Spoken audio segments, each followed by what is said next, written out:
The Galactic Council chamber drifted in silent orbit around a newborn star, its light spilling through vast crystal walls like molten gold. The chamber itself was a marvel of ancient engineering, a colossal ring where gravity bent politely to accommodate thousands of species at once. Platforms floated at different heights, each shaped for the physiology of those who occupied them. Some councillors sat upon thrones of living stone. Others hovered in shimmering gas clouds. A few were contained within humming energy prisms, their true forms too dangerous to exist freely. This place had judged civilizations for over 10 million cycles. Empires had risen or vanished based on words spoken here. Today the council judged Earth. A low, resonant tone echoed through the chamber as the archivist entity activated the central holosphere. Light gathered, twisting and folding, until a perfect image of a blue-green planet appeared. Clouds swirled gently, sunlight glinted off vast oceans. "Planetary designation, Sol 3, intoned the archivist, its voice layered with harmonics from 1,000 recorded minds. "Common designation, Earth." At first, the planet looked peaceful. Then the image shifted. The surface cracked open as tectonic plates collided. Mountains rose violently from the crust. Entire land masses folded and shattered as earthquakes rippled across continents. Volcanoes erupted without warning, spewing rivers of molten rock that swallowed forests and seas alike. A ripple of discomfort passed through the chamber. "This world is unstable," clicked a mantis-like councillor, its multifaceted eyes narrowing. "Its surface should not behave this way." The holosphere zoomed closer. Storm systems spiraled with terrifying precision. Hurricanes stretched wider than oceans, their winds tearing coastlines apart. Lightning stitched the skies in endless violence. Tsunamis rose like walls of living water and erased everything in their path. "Extreme climate volatility," noted a floating intellect from the vapor realms. "No equilibrium state detected." The image changed again. Life. Predators lunged from shadows, teeth sinking into flesh. Massive beasts trampled entire ecosystems beneath their weight. Venom dripped from fangs. Spines pierced armor. Claws shredded bone. Then the view plunged even deeper, past skin, past blood, into the microscopic realm. Invisible organisms swarmed hosts by the trillions, invading cells, hijacking biology, killing silently and efficiently. A crystalline councillor emitted a sharp chime of alarm. "Even the unseen life seeks to destroy." Murmurs spread. Some councillors recoiled. Others activated protective fields instinctively, as if the images themselves might leap from the holosphere. Finally the humans appeared. Small, upright, bare-skinned, unarmed by nature. Laughter broke the tension. "These creatures?" scoffed a war-born reptilian general, his plated tail lashing. "They possess no claws, no fangs, no exoskeleton. Their hides are soft, their senses unremarkable." "Primitive," agreed another. "How could such a species survive there?" The archivist did not respond immediately. Instead, the images accelerated. Humans wielding fire against darkness. Humans hunting massive beasts with sharpened stone. Humans crossing frozen wastelands where temperatures shattered flesh. Humans marching through deserts where water did not exist. Injury followed. Bones broken, blood spilled, bodies burned. And still the humans stood back up. "They should have gone extinct thousands of times," whispered an avian scholar, wings trembling. "Any rational species would have." The holosphere shifted again. Cities rose, then fell, then rose again. Humans rebuilding after earthquakes. Humans returning after floods. Humans planting crops in poisoned soil. Humans launching themselves into space atop controlled explosions. "They do not flee disaster," the archivist said. "They adapt to it." Images of war followed, humans fighting humans, weapons of terrifying ingenuity, explosions that rivaled natural disasters. Entire regions reduced to ash. A heavy silence fell. They are their own apex predators, said the High Arbiter slowly. The Archivist's final data stream appeared, glowing red with warning glyphs. Psychological assessment: high aggression, extreme endurance, unusual pain tolerance, cooperative pack behavior combined with individual defiance. The High Arbiter rose to its full height, towering over the chamber. The star beneath the Council dimmed as energy fields aligned. By consensus of threat analysis, it declared, Earth is hereby classified as a Category 9 Deathworld. Seals of authority flared across the chamber. Humanity is designated a potential existential threat to galactic stability. Several councillors exhaled in relief. Others stiffened in fear. Direct contact is forbidden, the Arbiter continued. No human representative shall ever stand within this chamber.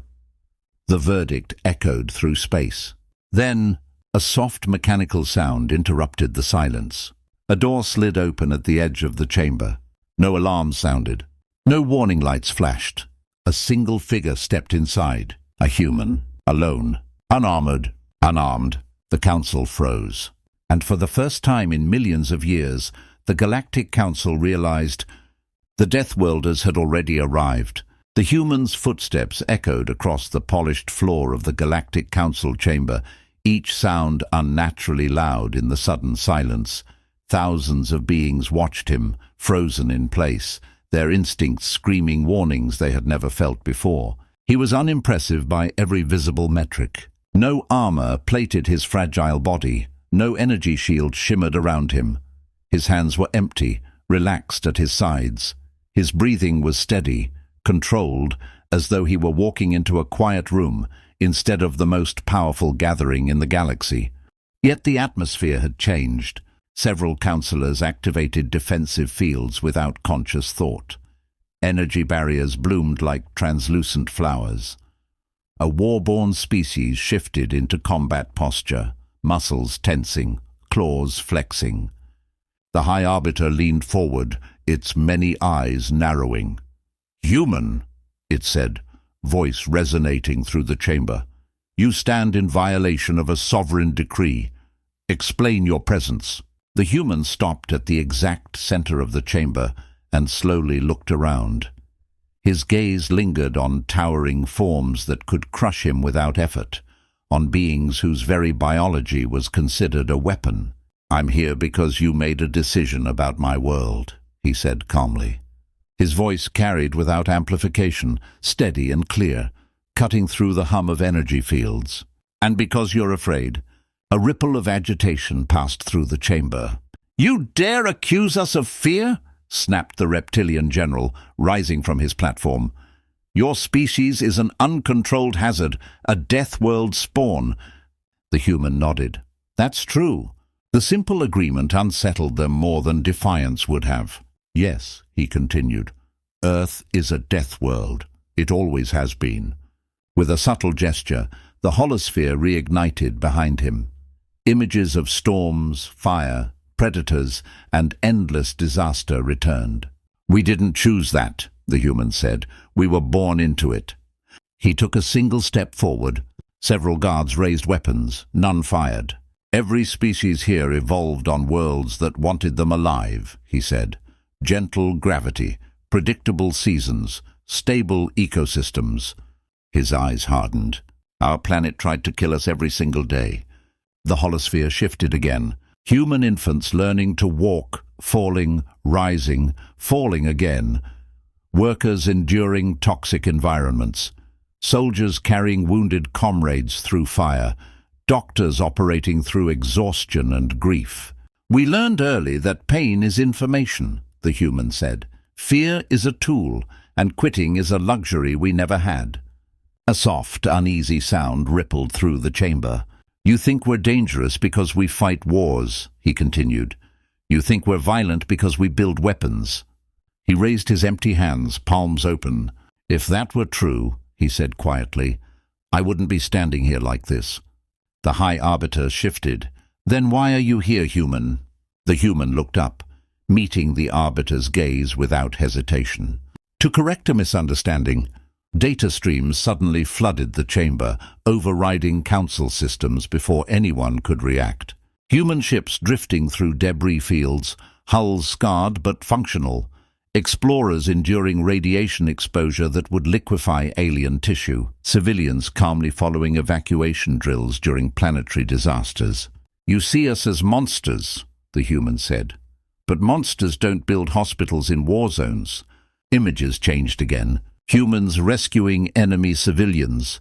Humans rebuilding alien outposts after accidents. Humans standing guard over worlds not their own. "We are not defined by how we destroy," he said. "We're defined by what we protect." The chamber was silent now. The High Arbiter spoke slowly.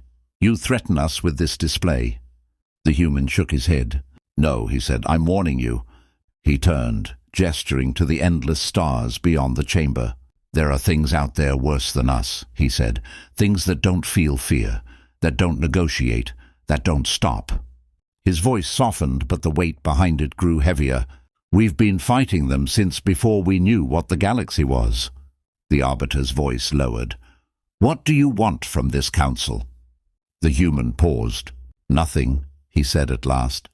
"We didn't come to conquer you. We came to make sure you didn't make a mistake." He began walking toward the exit. "You labeled us a threat," he said over his shoulder. "That's fine. We survived worse labels." He stopped at the doorway. "But if you choose to treat us like enemies," he continued, "we'll adapt to that too." The doors began to close. "And if you choose to treat us like allies," the human finished, "then you'll learn why Earth is still standing." The doors sealed shut. For a long moment no one spoke. Then the High Arbiter slowly sat back. "For the record," it said quietly, "the human carried no weapons." A pause. "And yet," whispered a councillor from the Shard Dominion, "I have never felt more unarmed." No vote was taken, no proclamation issued. From that day forward, every galactic map marked Earth with a new symbol. Not a warning, a shield.